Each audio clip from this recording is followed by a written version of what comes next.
Hello. It is November the 7th, 2020. It's about 11:24 in the morning here in Lancaster County, Pennsylvania. I am Mark Edward Ackerman. You're receiving an image and hopefully some sound of my interpretation of the guided inquiry learning cycle of pogil, which is process-oriented guided inquiry learning,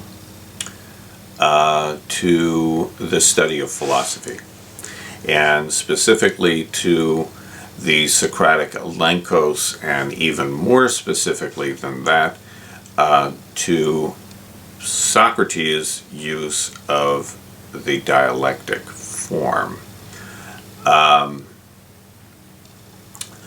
The guided inquiry learning cycle of pogil involves exploration of a model through direct questioning, concept invention when learners see patterns and relationships in the material that's being examined, and in this process also terms for those experiences are presented. And then in a third stage or part of the cycle, there is the application of concepts that are invented into application of them to new situations. So it's a three-part process as described by pogil. Now, to me, the discovery aspect, I call that science. This is a process of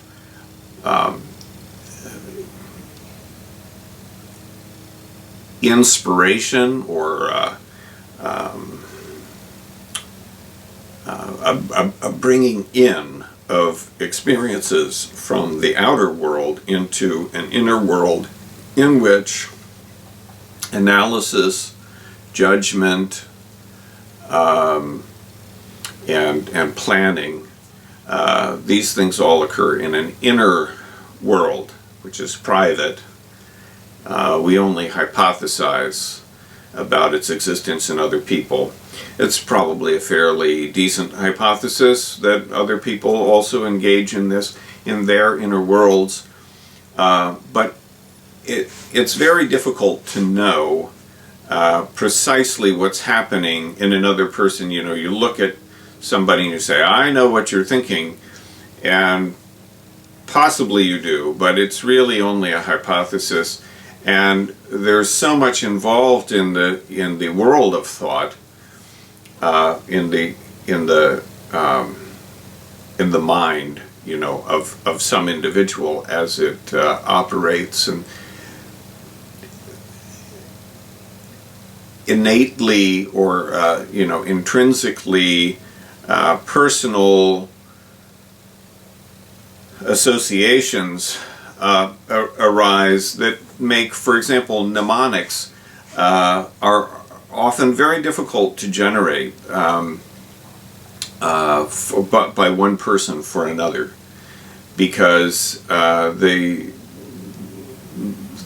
best mnemonics are things that are built on one's own experience, and where one is making one's own associations, and to put it this way, neural pathways. You know, you're kind of developing your own particular ones within your own biology, again, you know, assuming certain things about broadly epistemology, but that the process of science provides information, to use that word somewhat casually, which then is fed through the filters or the conceptual templates of philosophy, you can see, to some degree, it is possible to see another person engaged in science, at least any kind of physical operations that they're performing, you can observe. But there's also a part of science which is an internal process. It's solely internal. Philosophy is wholly internal. One could be engaged in all kinds of deep meditation, and another person could observe one who is engaged in this and have no idea whatsoever. That's just not be able to have the slightest inkling of what the other person is thinking at this stage. You know, who knows what kinds of amazing neurological interpretation of thought may arise. But right now in 2020, those things are only in their infancy, and we really at this stage cannot observe what I'm saying is merely hypothetical, really, the inner world. I experience what I construe as being an inner world of thought, and I hypothesize that other people experience it based on things that I can observe about them. Similarly, art, which is the next part, and to me, in the pogil system, what they talk about as being concept innovation, they talk about exploration, and that to me is science. I often call it discovery, but you know, certainly exploration is a fine term for that. I call it science.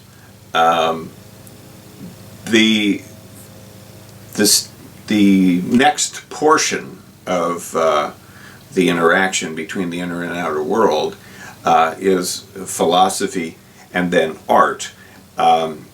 For me, I mean, in my interpretation of things, the pogil terminology brings those two together and calls it as a group concept invention, which, you know, seems like a perfectly fine way to talk about these things.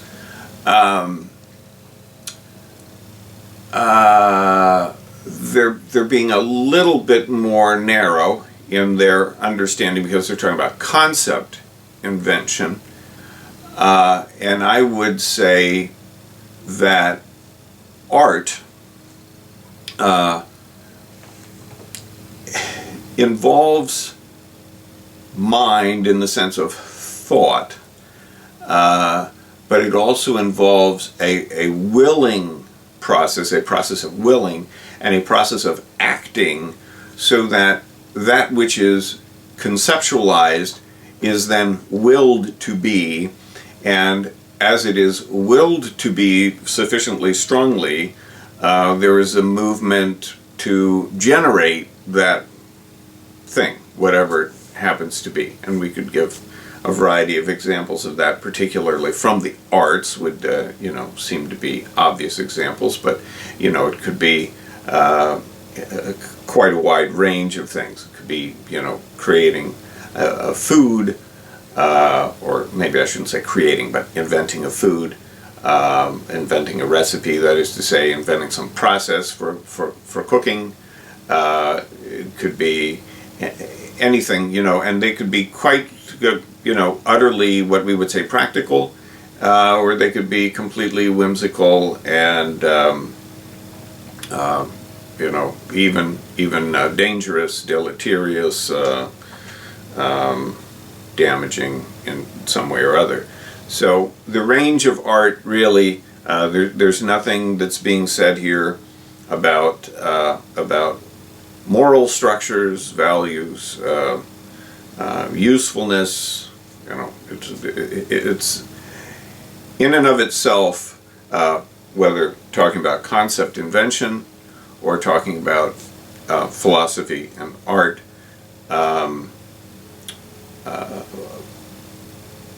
in and of themselves, they're absent of any kind of moral values, which is not to say that moral values are not completely applicable or quite important to consider in looking at these things, just that they don't need to. So you can be as so to speak immoral and evil and bad and nasty, and or also we're not saying anything in terms of values of quality of a thing. So your art can be complete shite, and yet be fully and unquestionably art. Similarly, philosophy, people can think tremendously badly. They often do, and yet it is still, as I'm using the term, it's still philosophy. It's just bad philosophy.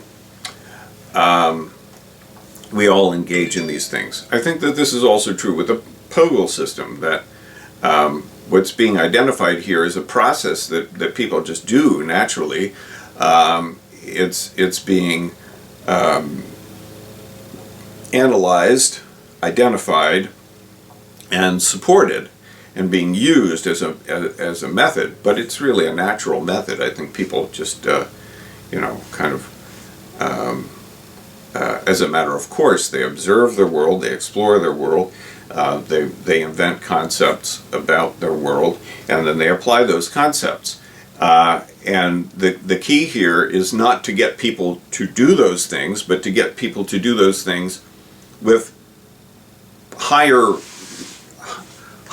level awareness that they are doing them, and hopefully some degree of moral constraint, in what they're doing.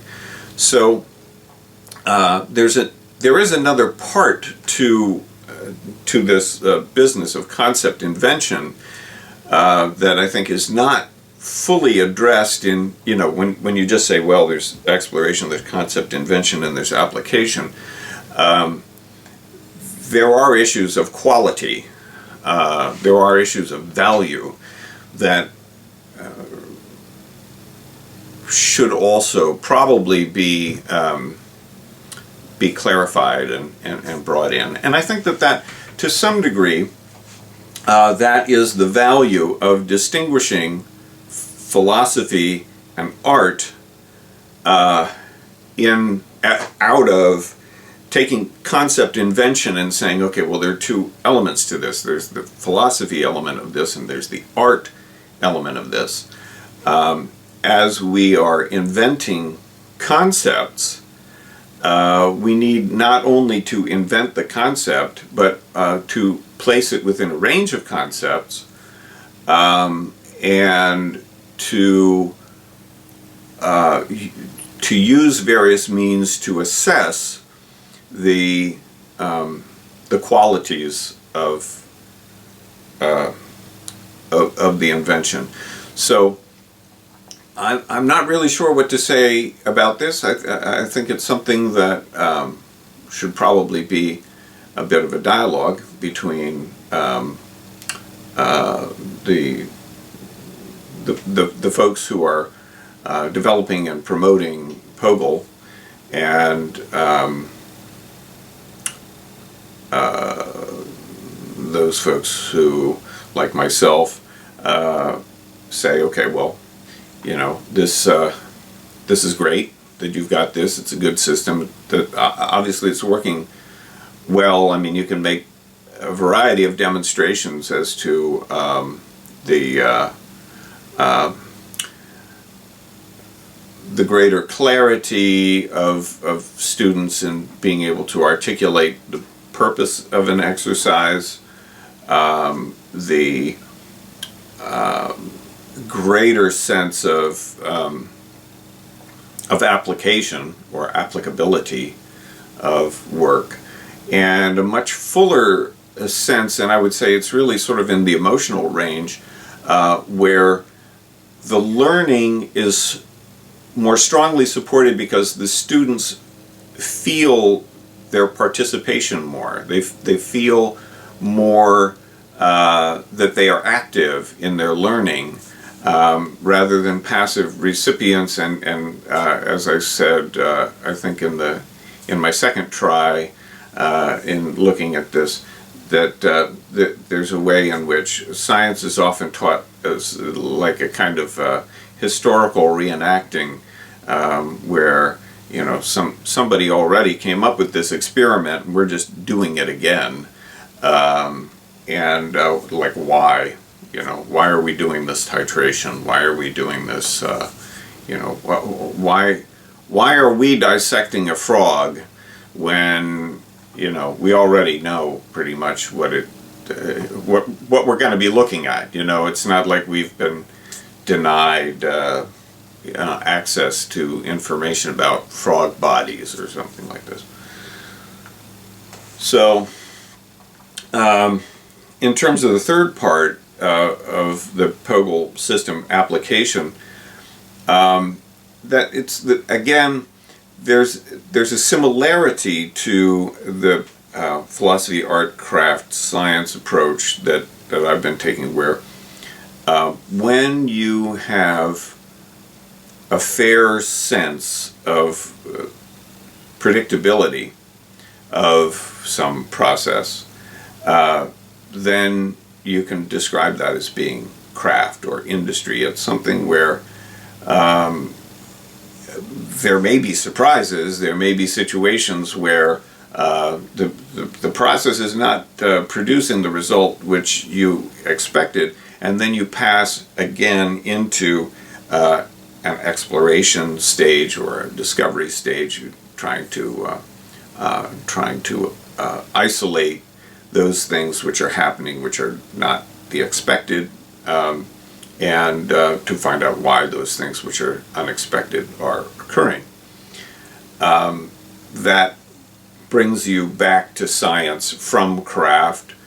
Art brings you to craft through a series of attempts which are more or less successful in reaching what one wills to be. And it's very difficult to know, as an example, whether the Mona Lisa, to take a famous example of an artwork, whether Da Vinci's art, his conception of what the Mona Lisa would be, was what he actually produced. And I'm inclined to think that it was close, but really not precisely what he was after.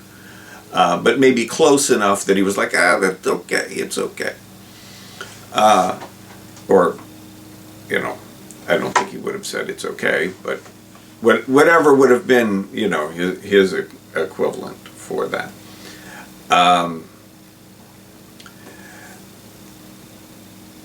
And here again, R.G. Collingwood's theory of art, where it is essentially a mental construct rather than the physical thing, is suggestive, at any rate, of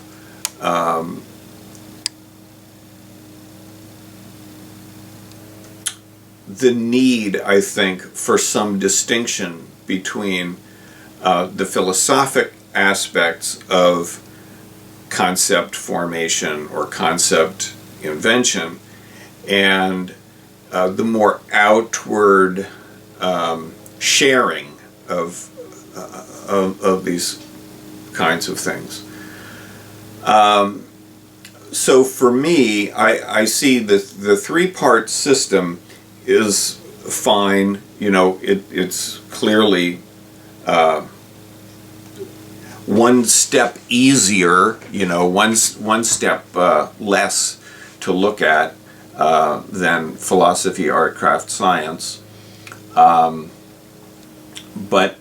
it seems to me again that the articulation of the philosophical aspects, or what one might say, the completely and purely mental aspects, and this transition from the mental realm into the physical realm in art, that those two should be distinguished from each other, whereas in pogil,